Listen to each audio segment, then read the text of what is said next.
Welcome and thank you so much for being here today for our bi-monthly Bridge Book Club. Today we are discussing The Death and Life of the Great Lakes by Dan Egan, and today's event is hosted by Bridge Michigan. My name is Amber DeLinde. I'm the membership director at Bridge Michigan, and I'm also joined today for this event by my colleagues Catherine Dougal and Kelly House. We are going to lead a discussion today about this very topical and exciting book. But before I get there, I want to tell you a little bit more about Bridge Michigan and about our book club in case this is your first book club event. Bridge Michigan is Michigan's nonprofit, nonpartisan news source covering issues that matter to you and to your community. You can subscribe for free. If you don't subscribe already, you can visit bridgemi.com to subscribe. Also, those who are current Bridge Club members, those are people who have donated to Bridge over the last year, get a number of benefits, including access to a free ebook copy of each Bridge Book Club selection, like today's. If you're not already a member, you can become a member today by visiting the link that we are going to drop into the chat momentarily. If you are a Bridge Club member, thank you so much. Your support means everything to us.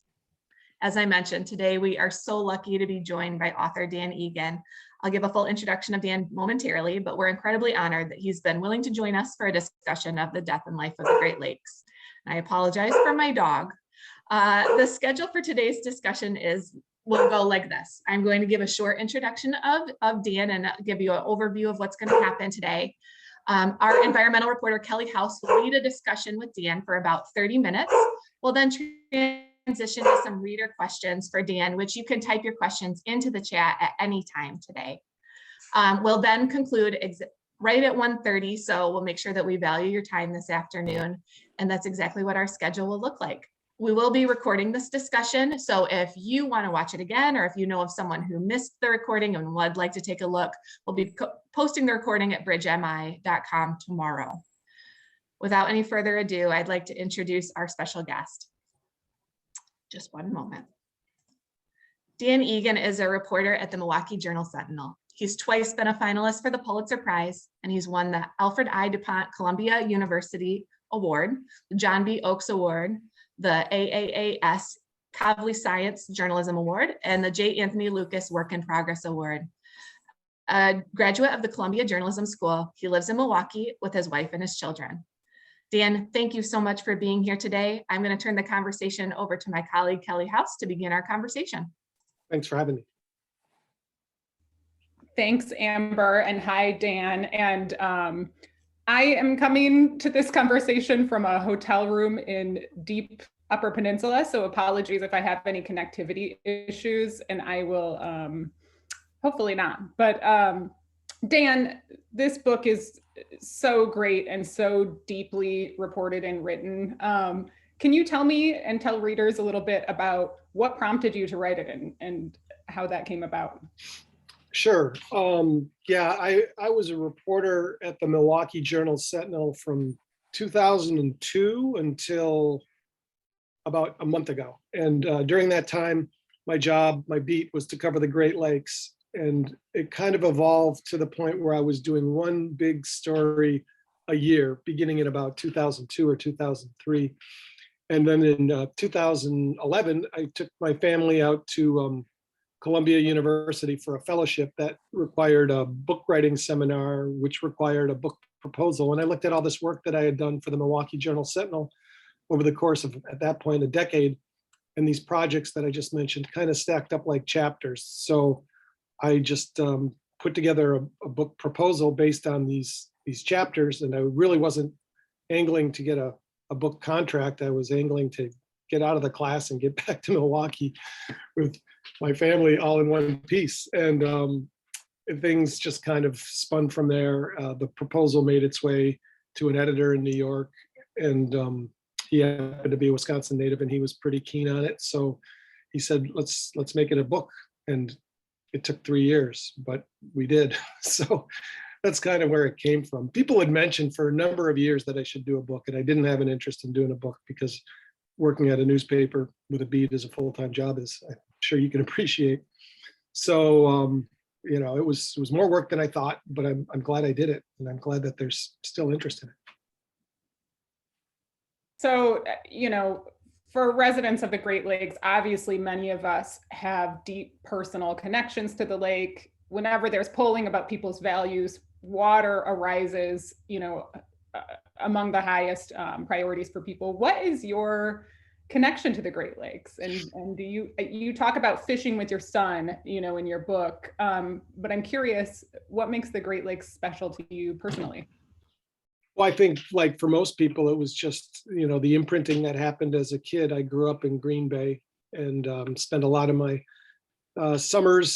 times of my summers on the Door Peninsula, just probably about 80 miles from where some of you are sitting today.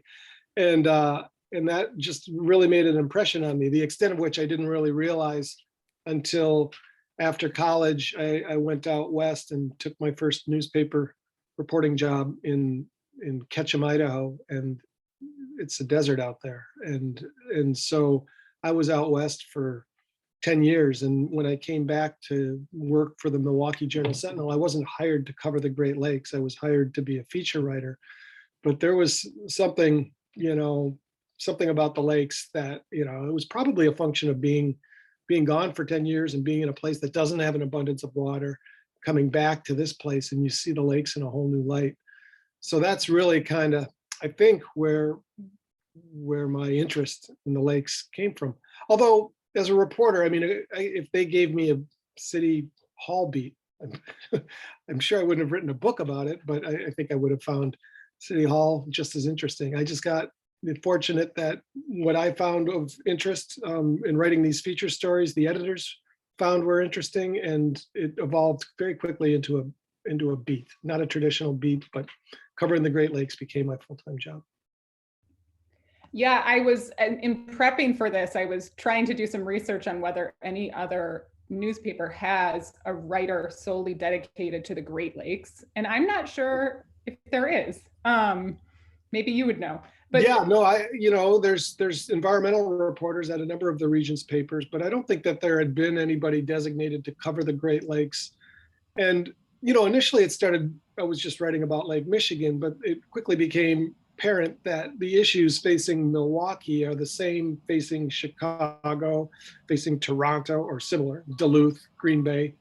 And so we decided to expand on it. Most of the work really did originate with Lake Michigan issues and then just kind of spread from there. But yeah, I don't think, as far as I know, I don't think that there's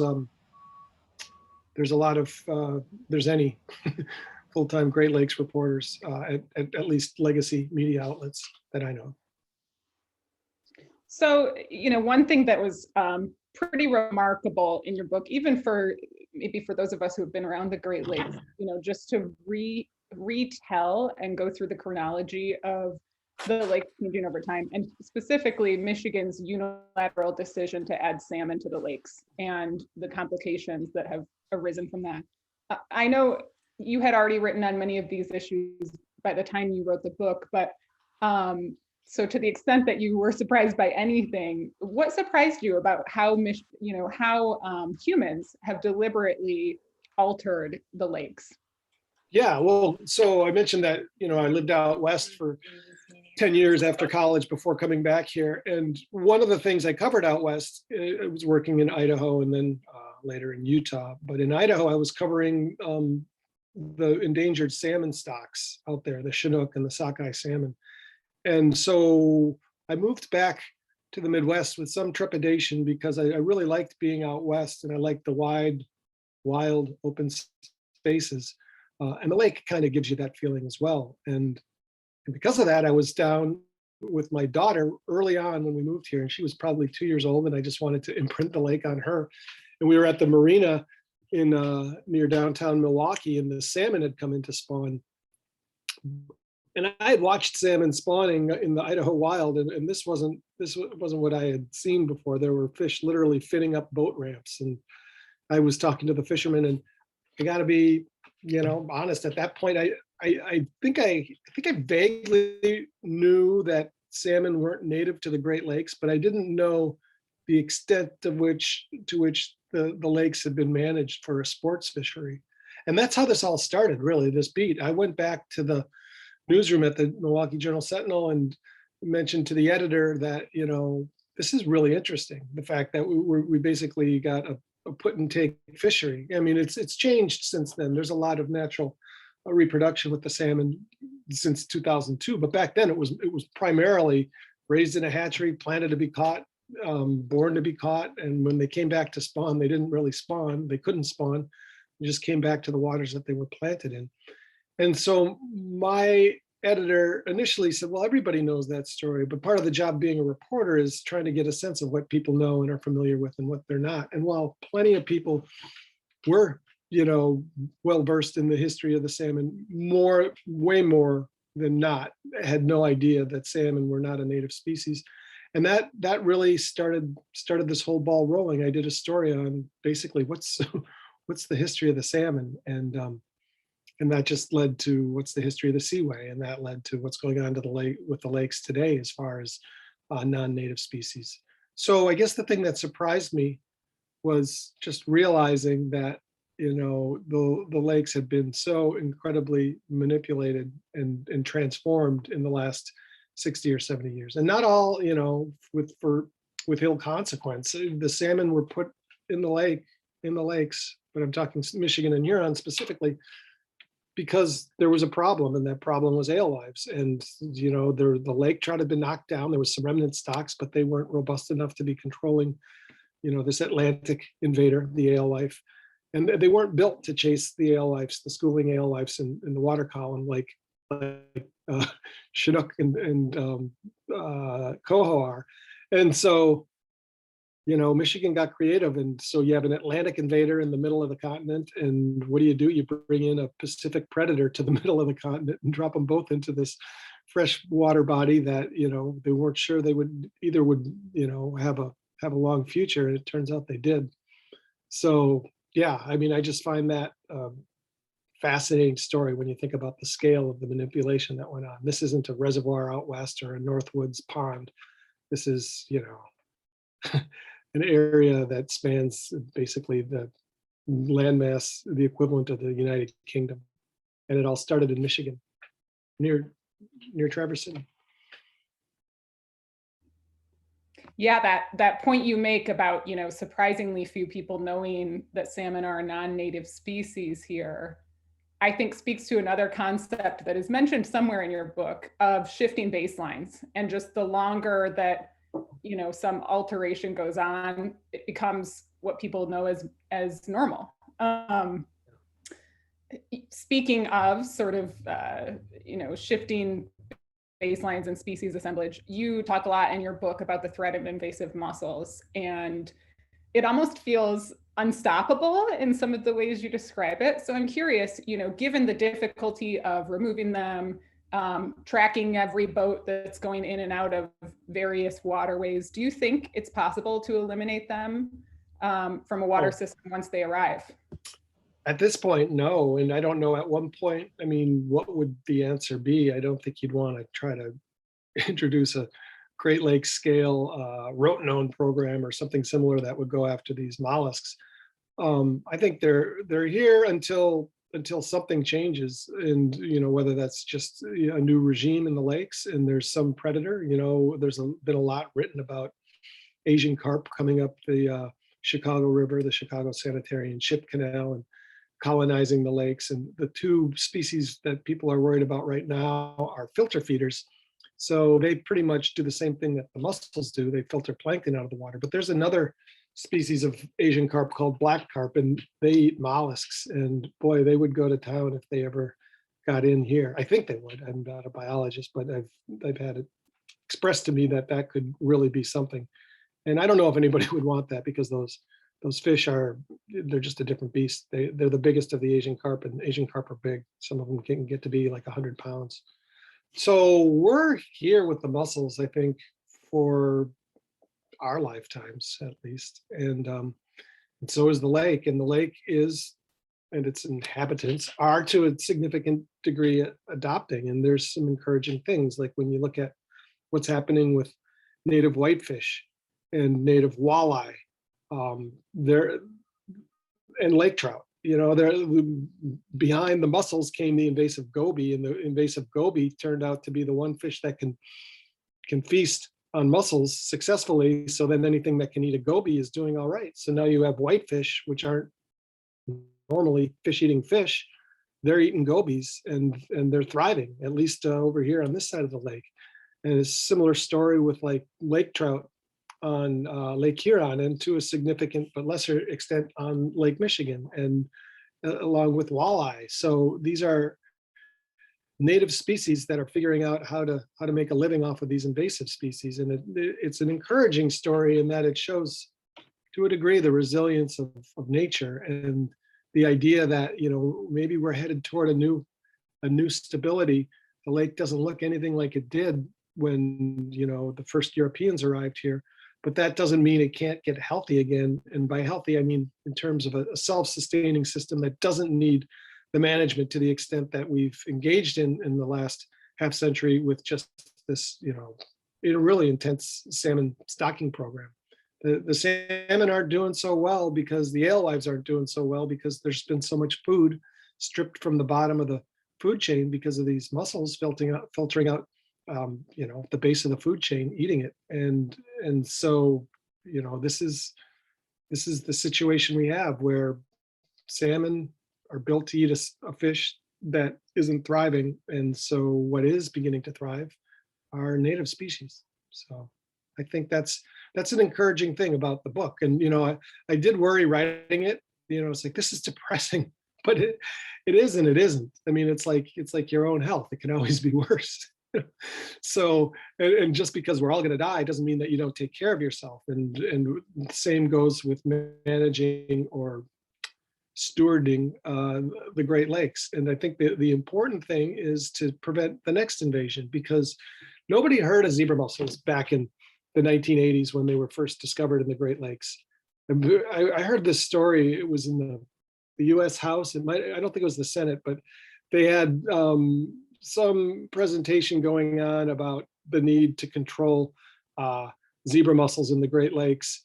And somebody was half asleep in the chamber, a representative, and just barked out like, "Why do we care about mussels on zebras?" And it was just such a new novel word. And now, you know, everybody knows what a zebra mussel is. And the scary thing is what's out there that nobody knows about now, that in a generation, everybody's going to know what it is. And the key, I think, is to manage these invasions, which, you know, were largely brought to us with the opening of the St. Lawrence Seaway and the commercial ships that sail in from around the globe with their ballast water, which they use to steady the boats. When it's discharged, it can unleash all manner of organisms, including zebra mussels and round gobies and dozens of other species.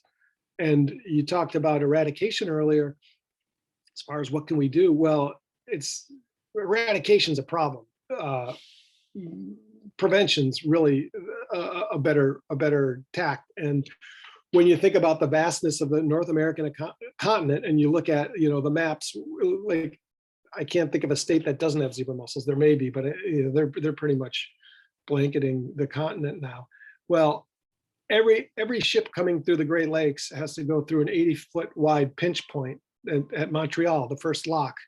And that's 80-foot wide door. And you open that door, you open it to a continent's worth of trouble. And you read these stories about out west, like these mussel checkpoints and decontamination stations. You know, one lake, like Lake Mead, what's left of it, because it's been so dramatically shrunk in recent years because of the drought out there, but they have a couple dozen boat ramps, I think. And so, you know, you can't chase every boat. Just then that's one lake in one state. You think about, extrapolate that out to 50 states, and it really makes sense to use that pinch point to the best of our abilities to keep invasions from coming. And I'm not talking about banning salties, the overseas ships at this point. And, you know, the industry's done a lot. They're installing treatment systems to better decontaminate their ballast water, but we can't even sterilize a hospital room. So, you know, the idea that we can take a 700-foot long freighter that's teeming with, or filled with water and muck, that's teeming with organisms in all manner of life stages is unreasonable. We're never gonna solve that problem 100%. But we have, to a great degree, you know, controlled those discharges to the point that we were discovering a new species in the Great Lakes at one point when I first started covering this, it was like every 8 months, I think. And it's slowed dramatically, but they're still finding new species. I don't have the numbers and the dates offhand, but that's the key, prevention. And, it's also important to understand that the ocean going traffic on the Great Lakes is very small percent of the shipping on the Great Lakes. It's something like 5%. At least it was in recent years when I was looking at these numbers. Most all of the heavy lifting is done by our lake specific boats. So if you were to lose navigation from or access to overseas vessels for some period of time until they can get some systems that are really gonna do everything within our technological capabilities to keep the next invader out, maybe you just don't let them pass that 80-foot wide choke point at the St. Lambert Lock in Montreal until they can figure this out. So, yeah. So I want to touch on those two aspects of prevention, because in your book, you note, one, treatment technologies that I think the deadline for the shipping industry to enact was either this year or sometime in the very near future. And two, sort of the biological controls for Asian carp that you mentioned toward the end of your book that could be a promising way to keep them out in the first place. That also, I believe the scientists who were in your book said, might be ready for use sometime in the early 2020s. Can you give us an update on where those things stand now? I don't know right now because I'm in the middle of another book, and that's consuming me. So I reported when the book came out, some work going on at Auburn University where they were trying to basically produce fish that could only produce male offspring, and so on and so on and so on. So the fish would ironically and kind of literally breed themselves out of existence. And it's kind of science fiction-y stuff, but technology is evolving fast. The question is, who's going to make that decision? Back in the 60s, when we had a lake full of alewives, Michigan made that decision by bringing in salmon. They didn't consult the other Great Lakes states. They didn't consult the provinces. They just did it. And, fish obviously aren't going to see the invisible border on the bottom of the lake defining Michigan's waters. So it was a unilateral decision, and it worked to a significant degree pretty well. But who's going to make the call the next time? Suppose we do get this technology and we could start, you'd have to have fish in the documented numbers of fish of Asian carp in the lake to even try this, but what's the mechanism for making that decision? We don't really have a regulatory structure in place to do that. I suppose it would come from the federal governments, it would have to come from Canada and the US, but the states, they own the lakes, the bottom of the lakes. They'd have a say. I don't know. And I also think we need to learn from what's happened in the last half century that, sometimes less is better. Many times less is better when it comes to humans trying to manage something as vast and as complex as the world's largest expanse of fresh water. Yeah. Thank you. And so speaking of the world's largest expanse of available fresh water, you just touched on major drought out west, which feels just like a perennial issue at this point. Climate change, we know that issue is not going away. Mm-hmm. And there's always this concern that especially crops up during times of drought about, are the Great Lakes at risk? Is there going to be diversion of the Great Lakes? What might that look like? And is that realistic? Do you think that is a realistic possibility at this point for any time in the near future? No, not in the near future. We have the Great Lakes Compact, and we've had that since 2008 or 9. And that basically prohibits large-scale diversions out of the lakes. There's some exceptions for communities right on the watershed border that treat the water they take from the lakes, use it, drink it, flush it, treat it, and put it back in the lake. So they're basically engineering themselves into the basin. But there's a parallel agreement up in Canada. The states couldn't enter into, a treaty with the provinces. That's the job of the federal government. But Canada's got similar regulations in place, and moving water is really expensive.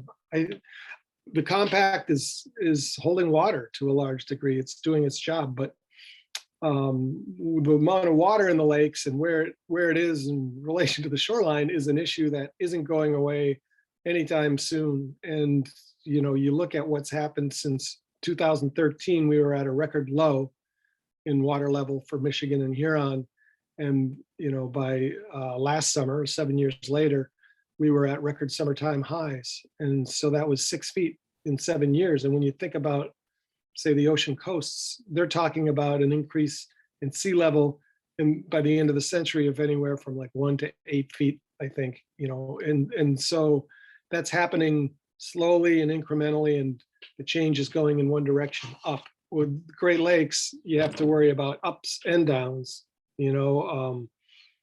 Chicago was just getting battered this time last year, and the lakes dropped off now about a foot since then. But it's still really high, and there's no reason why it couldn't have kept going up. And if it goes up not that much higher, this whole Chicago River system that's been so heavily engineered, the story of how we reverse the Chicago River so it flows out of Lake Michigan instead of into it.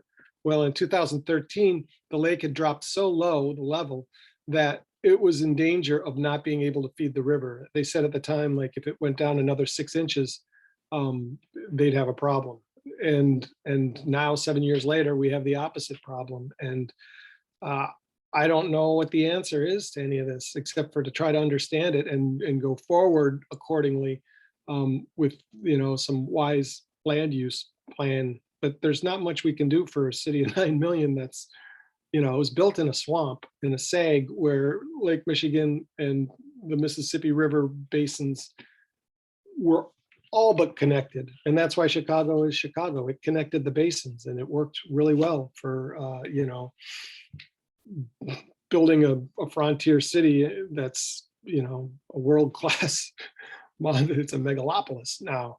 But that swamp that flat land from which Chicago sprouted is still flat, and it's still really low, and it's still vulnerable to fickle Lake Michigan. And it looks like, from the people I talk to, the highs we're going to see and the lows we're going to see are going to be higher than we've seen and lower than we've seen. And we're kind of bracketed in here. We need that lake to be basically where it's been for the last 300 years. And if it isn't, both extremes are problematic, highs and lows.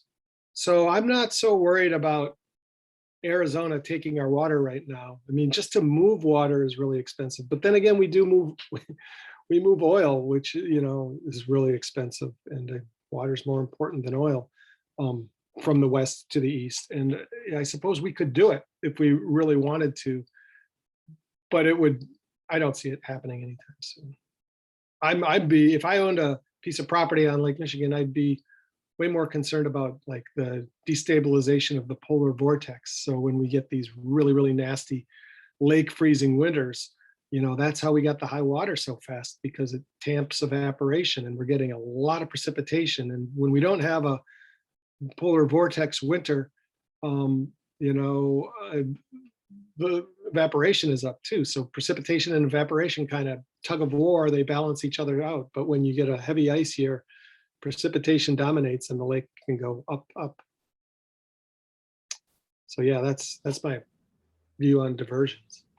Are you seeing, so I actually see that some of the audience members here are people who I've talked to about the woe they've endured with the dramatic high lake levels this year.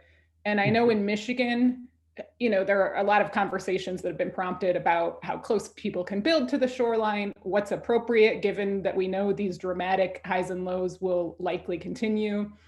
And also, when I talk to local public officials who are trying to rebuild, a lot of them are at a loss for what's the appropriate course of action? Where do you rebuild in relation to the shoreline?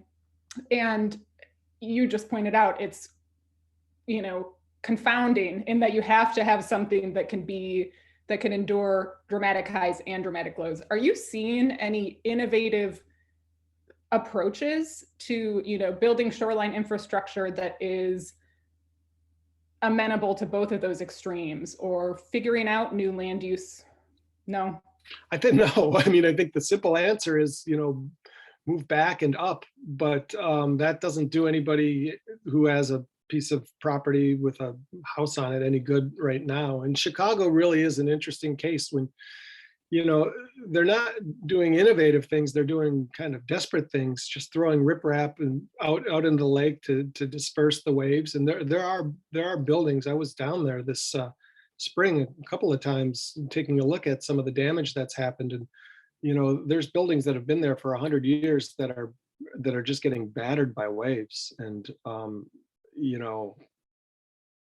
luckily the lake's going down right now, but and if it goes down to where it was in 2013, all the riprap and Jersey barriers that they put in, it's going to be like the Berlin Wall between them and their beloved beaches. And there isn't an easy answer. And this is, I find it a fascinating issue because there's more Great Lakes shoreline than there is Pacific and Atlantic coast combined. There's like 10,000 miles of it, and a lot of it is not densely populated, but a lot of it is. And Chicago's the best example, and it's also the most exposed. You've got like more than 9 million people living on a razor's edge, particularly when we were at record summer highs last year. If you went up another foot or two, the water, if you went up another couple feet, the water would could overtop the gate structure at Navy Pier and basically send the lake unfettered into the river, into downtown. And how they manage that, I don't know what the answer is. It's interesting times. Yeah. So, and I know we want to get to reader questions, so I'm just going to ask you a couple more things and then transition to that. But, since you've written this book, new issues have emerged, right? And always are. I think about the PFAS crisis that, just a couple of months ago, the discovery that it's, in quantities in smelt in Lake Superior that are sufficient enough to trigger fish advisories. And that's in a body of water where you would expect, the concentrations to be diluted. Mm-hmm. So I'm curious, what do you see as some of the emerging issues facing the Great Lakes? I think climate change is a big one. And yeah, PFAS, and I'm not well versed on all that. I mean, some of it, it's scary stuff, but I don't know if that's emerging or we're just beginning to detect it. And I think the biggest issues facing the lake, are fortunately, like I said, climate change. I don't know what we can do for the Great Lakes to better insulate them from the vagaries of these changing weather patterns. The other thing is nutrient loading, and it may not be such a problem. I don't know to the extent it's a problem in northern Michigan, but I do know on the Bay of Green Bay, or Lake Erie and Toledo, that water is just getting abused from manure and from commercial fertilizer, and that's scary stuff. And we know what the problem is, and this is a case where we could do something about it. We just haven't mustered the collective will to do that, and that's better regulate farms. Nobody wants farmers to go out of business. We all need them. But we also don't need to be making Lake Erie unswimmable and unusable for, weeks, if not months on end every summer. At the same time, they're talking about reducing phosphorus, which really drives a lot of these toxic algal blooms. At the same time, they're talking about, funding and plans to address it and control it. They're approving more factory farms, concentrated animal feeding operations in the basins that are already saturated with too much manure. And so this is a choice we're making. And the problem is, I don't think we're making the choice. The choice is being made for us by a relatively small number of people who stand to reap a a significant reward from doing this polluting, and the consequences are so diffuse that, you know, what's it worth for a family to show up at Maumee Bay State Park and to see no swimming and turn around? Like, there's a value to that, or a value lost, and then you tally that up, you know, across the 30 to 40 million people who live in the basin, and it's significant, and our regulatory system right now is just failing in that department. So yeah, climate change and nutrients, and then always, I think, the idea of the next invader that could upend or shred the, you know, nascent stability or balance that we're seeing with the native species and some of the invaders.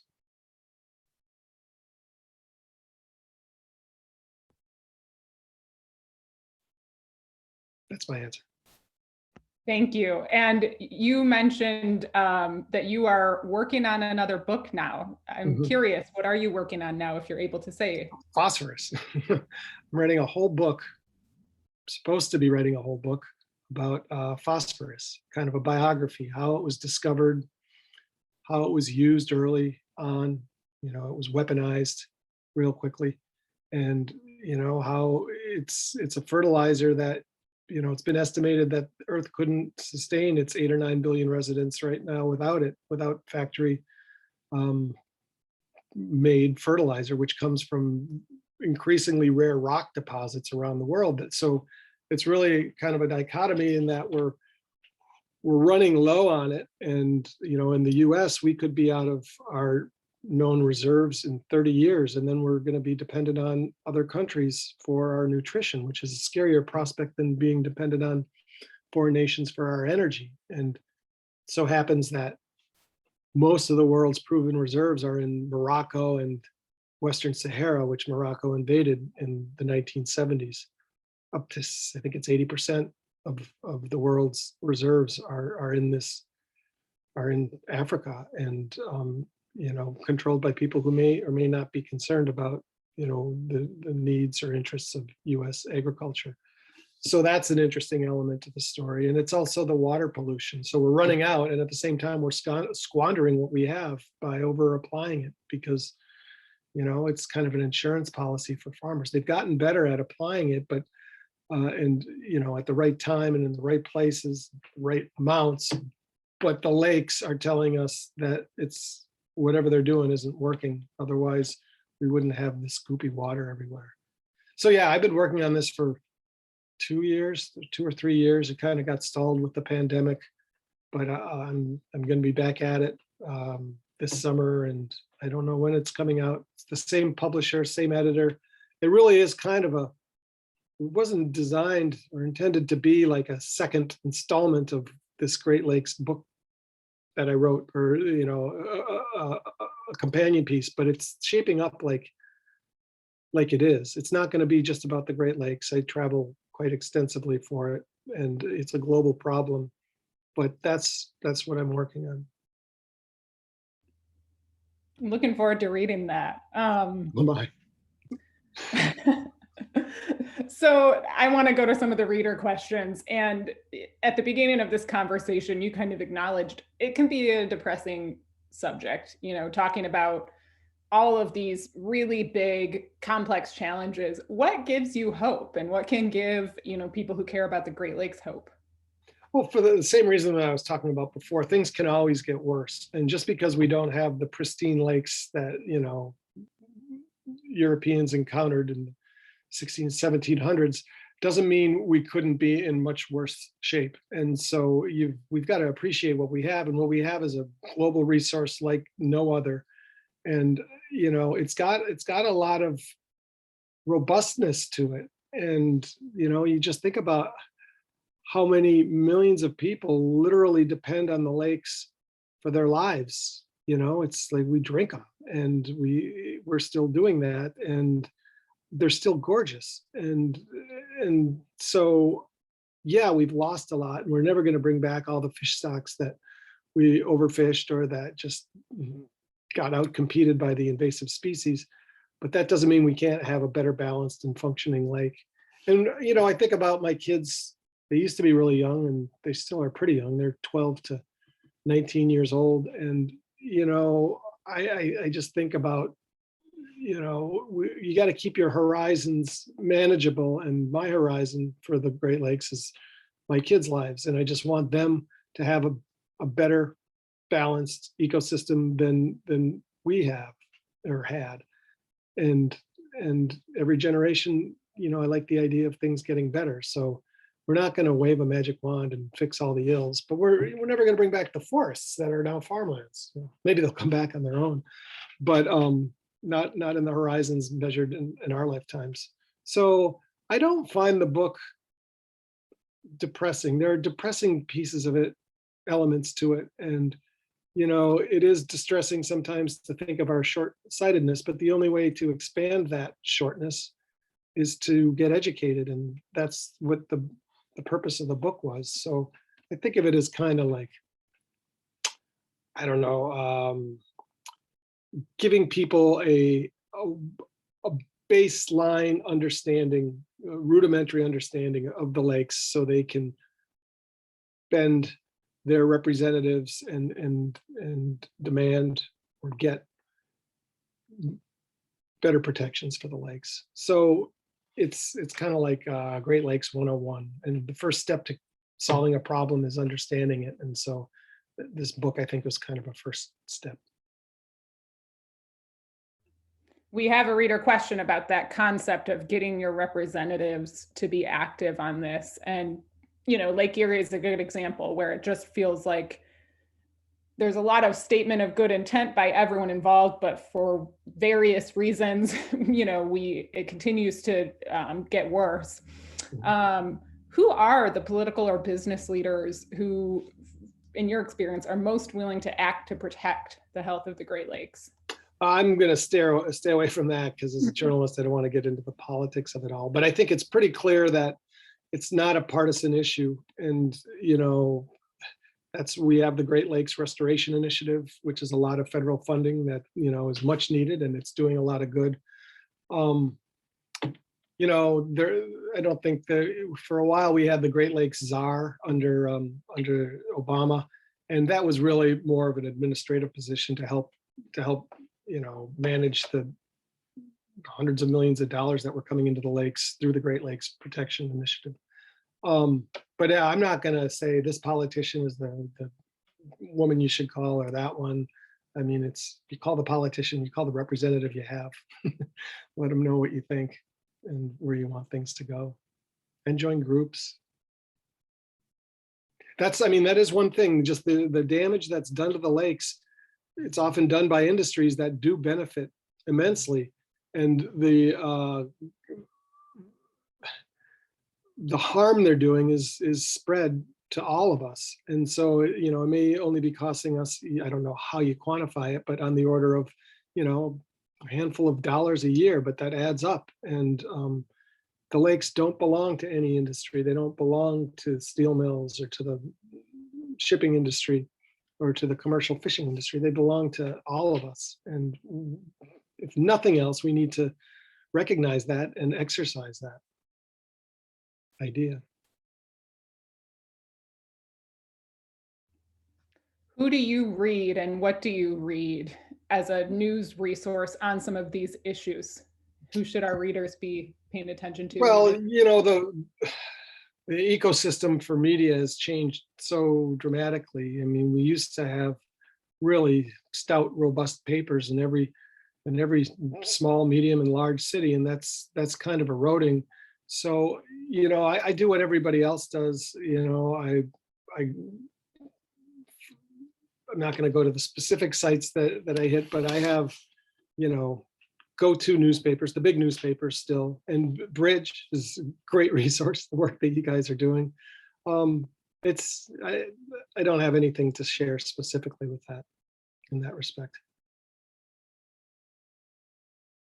So we have a lot of reader questions about a hot topic environmental issue in Michigan, and I know in Wisconsin, which is Enbridge and the Line 5 pipeline. Mm-hmm. A lot of them are asking how you feel, which I know you're not going to say that, but and I know you've written about Line 5 and pipeline battles in general. So I guess one way into the conversation is, where do you see those battles heading? You know, it feels like in Michigan, it's now been about a decade that this has been a really high profile issue here. Mhm. Where is this heading? And do you see this as, you know, just is there an end to this or a resolution to this at some point down the road? Well, hopefully it isn't with, goo on the beaches, which is a real possibility. It's, like a lot of these issues, it seemed like a good idea at the time. But I think the line was put in 53 or 54, I can't remember. But prior to that, they built this refinery on the western end of Lake Superior in Superior, Wisconsin, and they were bringing boats up to Superior, Duluth, and then floating that oil down to Sarnia and other places, I believe. And that's, I'd take a pipe over a boat any day, but it's not a this or that question. I don't think. I was surprised, as everybody I think was, to learn that these pipes were there in such a fragile area. Just talking earlier about how what affects the Milwaukee can affect all the cities across the Great Lakes. Even with their flow east and out to the Atlantic, the currents in the Straits of Mackinac go both ways. And, I saw the modeling where the Wisconsin coast could be exposed to it. So this is not a Michigan problem. This is a Great Lakes problem. And I don't know how it's going to end. I do worry that it ends badly, but hopefully it doesn't. And it seems like there is a lot more traction to deal with this issue now in Michigan than there was 5 or 6 years ago. And I hope something is done that resolves it, because we can live without the oil in those pipes, but we can't live without, the drinking water that tens of millions of people depend on. And not to be overly dramatic, but it could be, when you think about the Gulf spill, that was in warm water, and it's got these microbes that could help in the vastness of the Gulf. It took a hit, but it's recovering. I don't know what would happen to, the shores of northern Lake Michigan and Huron if you had a major spill. It's a whole different environment, and it's like, it's fresh water, it's sustenance, it's like our food. So I don't think we should be exposing, such an incredibly important resource for the gain of a, relatively small interest. I don't know. I don't know what the idea that we're going to just hope nothing happens while they somehow figure out how to build a tunnel. That's, I don't know. It's the kind of thing that I like to not think about, because when I do, it makes my stomach tighten up. Are there any specific questions about line 5? Because I'm not following the blow by blow, but I did cover it pretty extensively. It would have been a chapter in the book had I had a little bit more time, but maybe when we do an update for the book. Well, one thing that I'm interested in is sort of, line 3 as well, which does not cross through Michigan, but I think a lot of our readers are also interested in, because it is another Enbridge pipeline. It has similar kinds of dissent. And in particular, I think about the role that tribal activism has played there. Do you know much about the line 3 debate and where that is right now for our readers who are interested in that? I did for a while, but I'd have to sit here and think about it. And I do know that line 3, and this is an interesting element to this issue, is that if Michigan gets what it wants, then Wisconsin doesn't. And by that, I mean, if line 5 were blocked, that oil's probably going to keep coming, and it'd probably come through the heart of Wisconsin. We have, I think, 5 or 6 pipelines. I can't remember the order of billions. I think it's billions of gallons. I don't know the units, but we have a lot of oil coming through Wisconsin from Canada and the Western US. And I think line 3 and to shut down line 5 would just add more to that. The line 3 thing that I found interesting was the idea that they were saying it's just a safety replacement, and it's just kind of the MO. They say we need to, upgrade this. They don't say they need to do that to the pipes that have been on the bottom of the lake since 1953, but they say they need it for line 3. I don't know what year that opened originally, but it's an expansion. Just call it what it is, and it's a new pipe. It's a new pipe with an old name.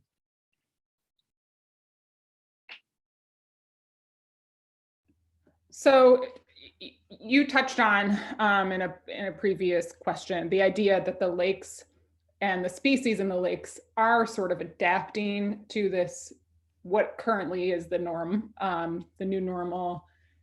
We have someone just asking, can you repeat and expand on, what it looks like right now? How are species adapting and recovering today? How are Great Lakes species responding to those changes? You mentioned whitefish and walleye. Yeah. So what's interesting is, whitefish have been eating quaggas and zebras. I use the word interchangeably. Most of it's quagga mussels now, but they're very closely related.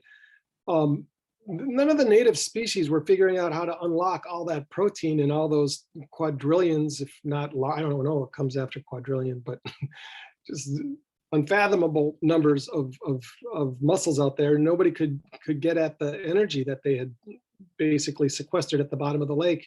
Nobody, no native species.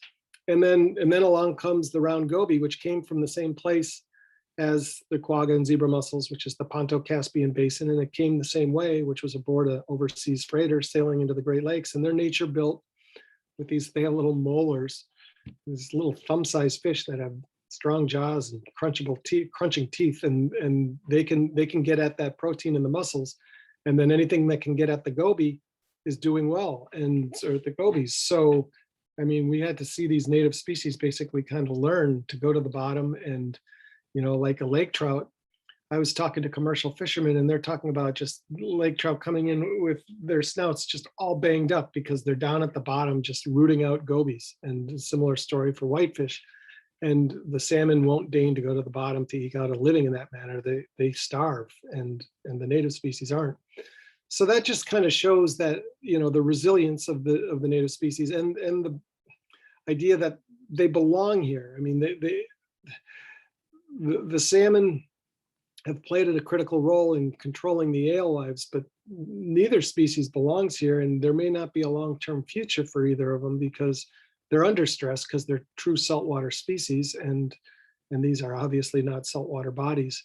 So, I mean, that's kind of the simple explanation of the adaptation that's gone on, and it's not an abstraction. I mean, we've got just recreational and commercial fishing going great guns over here, particularly with the whitefish, and that's because of the goby connection. So there's a scientist at the University of Wisconsin-Milwaukee where I am a visiting fellow. I think that's the title. He calls it goby lemonade, and that's what the native species are doing. They're making a meal out of something that is otherwise unfortunate. So, you talked about climate change as really one of the defining challenges moving forward for the Great Lakes region. We have a question in here, and I am actually not familiar with this approach, but I'm just going to ask in case you are, that says, the Park Service has adopted a resist, accept, direct approach when it comes to dealing with climate change and its impact on natural resources. I imagine that means, resist where you can, accept what is already changing, and direct resources. But what approaches do you think are necessary in the Great Lakes to deal with the various impacts of climate change? And do you see any of those being applied in our region, whether it's this resist, accept, direct model, or just, innovative responses? I'm thinking there's a lot of accept that's coming our way because there's not much you can resist. And when it comes to direct, as I'm sure your readers have seen, one person's problem or solution becomes another person's problem when it comes to armoring your own stretch of shoreline. It just kind of passes the problem down the beach, down the bluff, whatever the case may be. It's a bugaboo. I mean, when you think about 20% of the world's surface fresh water being cradled in this basin. And when you think about, you know, the loading of the atmosphere with not just carbon, but with moisture, because warmer air holds more moisture. If you change the dynamic, I mean, we've had such an exquisite balance in the Great Lakes. It's like a bank account, you know, the withdrawals being evaporation and outflow to the sea, and the deposits coming in the form of precipitation. Well, the deposits are coming faster. And we've been fortunate that in most years, the withdrawals have been coming faster too, because of increased evaporation. But there's nothing that says you have to have a balanced equation that similar to what we've been blessed with for the last millennia. If you just change the budget just, you know, a little bit, that's going to have dramatic consequences for the lakeshore. And the lakeshore, as I said earlier, is 10,000 miles long. And I don't think we can rip-rap our way out of this systemically. I mean, you may be able to save certain properties, but you know, and this is not to be gloom and doom. It's just, I think, a reality that we have to acknowledge.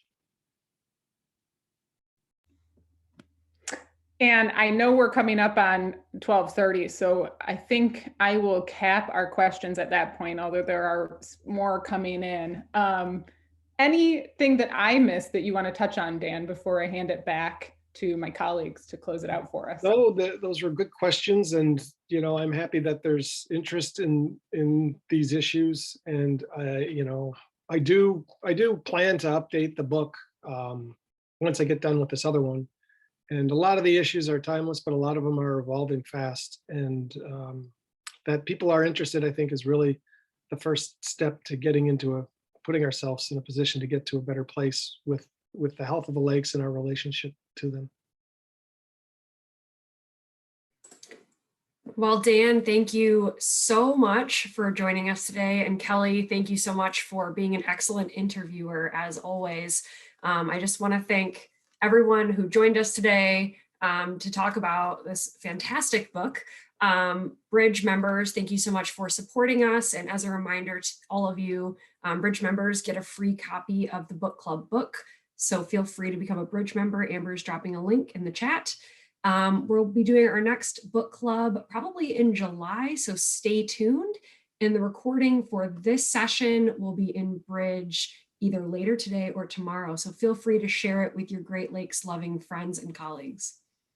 Thank you again, everyone. And Dan, a very warm thank you from Michigan and our Bridge readers. Yeah, thanks for having me, and thanks for all the interest. I really appreciate it. Thanks, everyone. Bye.